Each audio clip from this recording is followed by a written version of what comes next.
And then we come to two that are quite clearly overpaid. Klay Thompson, coming into the last year of his 5-year contract, making $43.2 million. That's the kind of money that should be saved for guaranteed all-star level players, basically.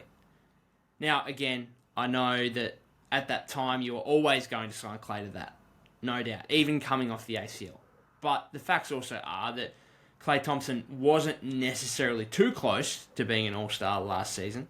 At least, I mean, it's fan voted. Like, Klay's always going to get a heap of votes. But in terms of let's change it to all NBA third team selection. Like, was Klay close to that?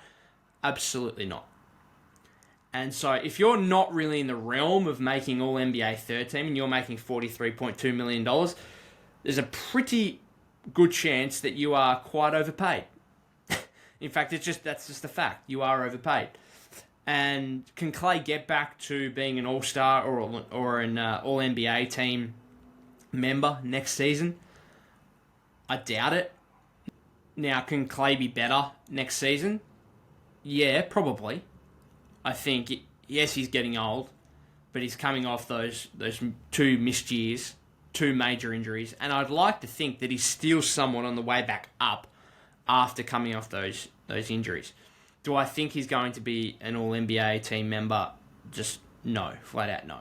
And therefore, I love Klay Thompson. He's my favourite Warrior of all time, but he's overpaid for next season. And there's going to be plenty of speculation about possible extensions this offseason, and if he doesn't extend, obviously free agency next year, what he could be worth come that point. I do think that Dre's 4-year, $100 million contract, which I'll obviously get to in a minute, I think that's a good starting point for Klay, which is nearly half of what he's on now. So that gives you a bit of an idea of, hey, this guy is quite overpaid, to the point of one of the most overpaid players in the league. You'd almost make the argument. Not that I want to. The other player that's overpaid, Chris Paul. Now, I think he's less overpaid than Klay, simply because going to next season, I'd put them on a similar level as players, and CP's making $30.8 million, so he's making nearly $13 million less than Klay. So I think he's less overpaid than Klay. But, nonetheless, he's likely to be the Warriors' 6th man. He's likely to probably, I think he should only average 25 minutes a game. He's also 38 years old. And so there's a chance that he falls off a cliff here and he's heavily overpaid. But I think even if he performs at the same level he did last season, which was still a really good player, I do think just the fact that he's coming into a Warrior system where he's going to be relied upon less, should play less minutes per game, I do think that's just an overpay financially, $30.8 million.